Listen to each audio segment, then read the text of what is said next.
Los animales tienen un espíritu, o mejor dicho, existen espíritus que encarnan en animales. ¿Qué pasa con el espíritu de tu mascota cuando muere? La respuesta podría sorprenderte. Los animales son seres vivos dotados de un tipo de conciencia y energía que les permite experimentar y participar en la vida de una forma particular. Muchas filosofías y religiones consideran que los animales tienen espíritus, aunque estos pueden percibirse como menos complejos, en términos de autoconciencia y capacidad de abstracción comparados con los seres humanos. Los animales viven en el presente, reaccionan a su entorno y parecen carecer de ciertos niveles de reflexión sobre su identidad y el tiempo. Sin embargo, esto no implica que no tengan una esencia única o espíritu que les permita interactuar con el mundo de una manera significativa y, en muchos casos, emocional. Cualquier persona que haya convivido con una mascota sabe que cada animal posee una personalidad única. Esta personalidad parece estar moldeada tanto por su especie como por un conjunto individual de comportamientos y respuestas emocionales. Cualquier persona que haya convivido con una mascota sabe que cada animal posee una personalidad única. Esta personalidad parece estar moldeada tanto por su especie como por un conjunto individual de comportamientos y respuestas emocionales. Algunos estudios científicos han mostrado que los animales pueden expresar vínculos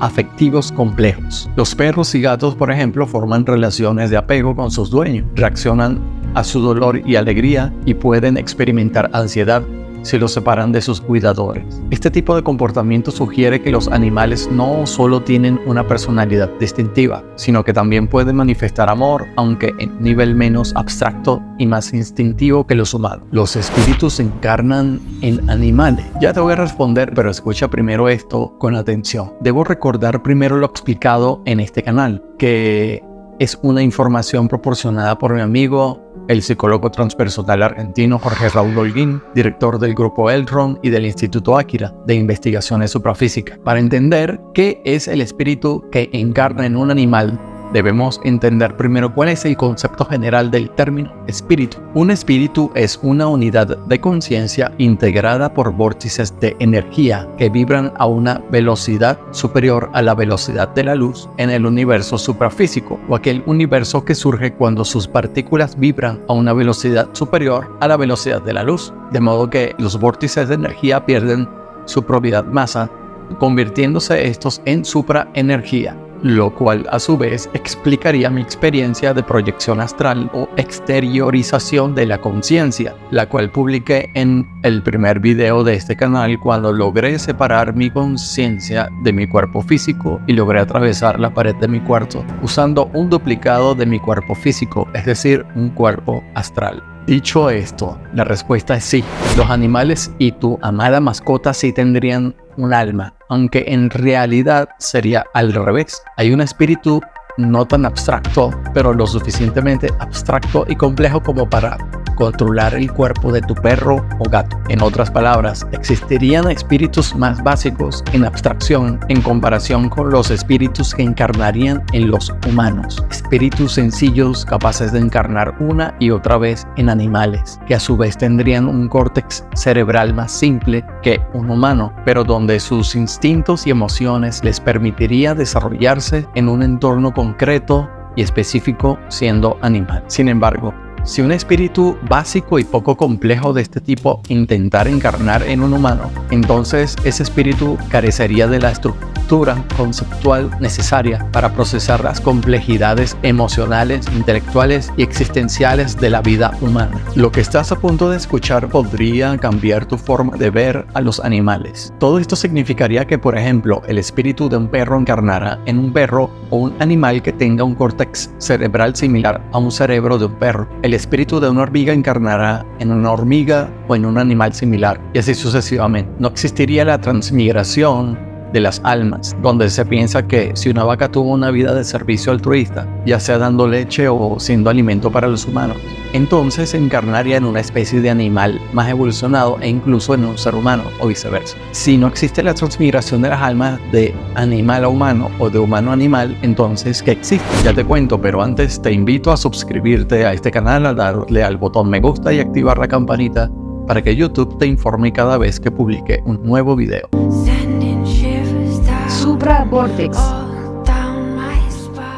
La respuesta sería sencilla. Cada espíritu encarna en un organismo cuyo cerebro sea capaz de decodificar los conceptos mentales muy abstractos o no de ese espíritu. Por ejemplo, no sería compatible que el espíritu de un delfín encarne en una mariposa o que el espíritu de un perro encarne en un ser humano, porque sus espíritus tienen un nivel diferente de abstracción conceptual. Si hacemos una analogía, sería como intentar tocar una sinfonía compleja de Beethoven en una flauta de una sola nota. Cada instrumento tiene un nivel de expresión único y no puede captar la profundidad de algo para lo que no está diseñado. Que un espíritu con conceptos abstractos avanzados, como el espíritu que encarna en un Homo sapiens, encarne en el cuerpo de un hámster, sería como intentar ejecutar un software avanzado de diseño gráfico en una calculadora básica. Cada uno está hecho para funciones distintas y el software complejo simplemente no tendría sentido ejecutarlo en un hardware limitado. Igualmente, sería como intentar escribir poesía en un lenguaje que solo permite operaciones matemáticas. Los pensamientos complejos no pueden traducirse en un sistema que no está hecho para contener ideas de esa profundidad. Toda la explicación anterior significa que incluso los espíritus tienen diferencias entre sí, dependiendo del nivel de complejidad que tenga cada espíritu. Y también significa que cada espíritu es totalmente distinto a otro,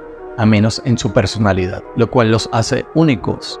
Razón por la cual cuando vemos la cara de nuestra mascota, sentiremos que tiene una personalidad única que no tendrá jamás ningún otro animal. Las dos razones principales por las que espíritus que encarnan en animales no serían compatibles para encarnar en cuerpos humanos son, primero, los humanos, al tener una conciencia más avanzada, no solo experimentan el entorno, sino que también lo interpretan, reflexionan sobre su propio yo y piensan en el futuro y el pasado de manera detallada. Un espíritu de un animal que puede carecer de la capacidad de introspección y autoconciencia que caracteriza al humano, tendría grandes dificultades para comprender y actuar en este nivel. En otras palabras, la estructura de la energía espiritual de este tipo de espíritus que encarna en animales no estaría diseñada para percibir las capas emocionales, cognitivas y morales de la vida humana, como la culpa, la duda existencial o la identidad cultural.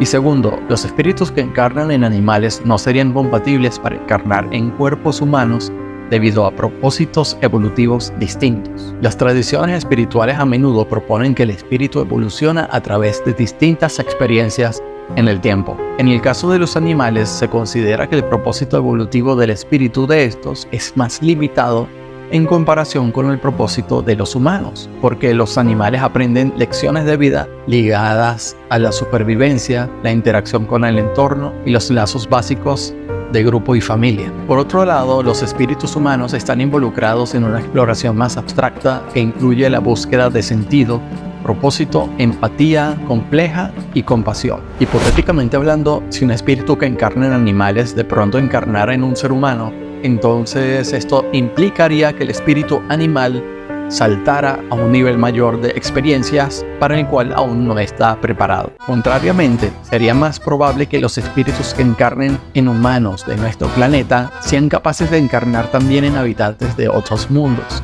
siempre y cuando estos tengan un córtex cerebral lo suficientemente avanzado y abstracto como nuestro cerebro. Ahora bien, si los espíritus son conciencias, significa que forman parte del universo manifestado con todas sus leyes físicas y matemáticas, al igual que formarían parte de todo el amor artístico implícito de esta creación, lo cual nos conduce a que nosotros, los humanos, debemos también respetar a los animales. La idea de que los animales son menos evolucionados espiritualmente no significa que sean inferiores o que no merezcan respeto. Su rol en la naturaleza y en la vida humana sigue siendo sagrado, ya que participan en el equilibrio de los ecosistemas y, en muchos casos, ofrecen compañía, amor y apoyo emocional a las personas. El hecho de que los animales tengan espíritus en evolución sugiere que también están en un camino de aprendizaje, como nosotros. Los animales no son seres inferiores, sino que tienen espíritus con menos discernimiento, pero igual merecen el mismo respeto. Los animales, servidores de la humanidad que contribuyen al crecimiento y evolución humana, al enseñarnos lecciones de empatía,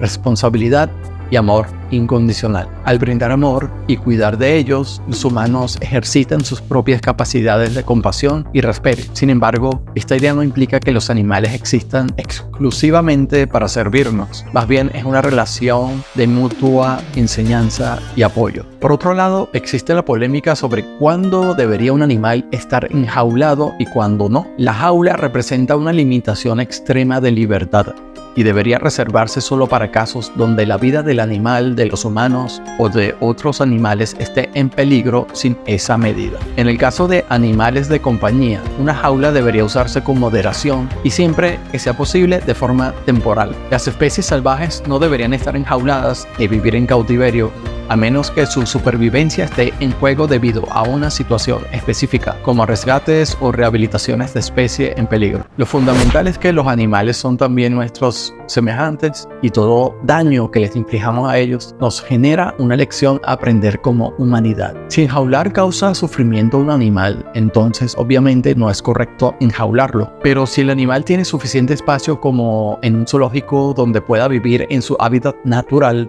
tener comida, tranquilidad, de que otro animal no lo devorará y donde sea siempre respetado por el ser humano, entonces no hay problema. También recordemos que los animales incluso en su hábitat natural pueden sufrir de hambre y sed, y que es el mismo hombre, el depredador natural de todos los animales, quien termina haciéndole daño. Entonces, si aceptamos que los animales tienen espíritus en evolución, la clave para respetar sus derechos es permitirles vivir en entornos que honren su naturaleza. Esto incluye proveer a los animales de un ambiente que permita el desarrollo de sus instintos naturales, ya sea correr, volar, nadar o cazar. Brindarles a los animales una compañía y atención emocional, por ejemplo, en el caso de los animales domésticos, evitar el uso de jaulas o confinamientos que restrinjan sus movimientos de manera innecesaria. Tratar a los animales con compasión y dignidad, sin maltrato ni explotación. Respetar a los animales significa reconocer que son seres con propósito, aunque estén en un nivel evolutivo distinto al nuestro. Su existencia y su interacción con nosotros no solo contribuyen a nuestra experiencia, sino que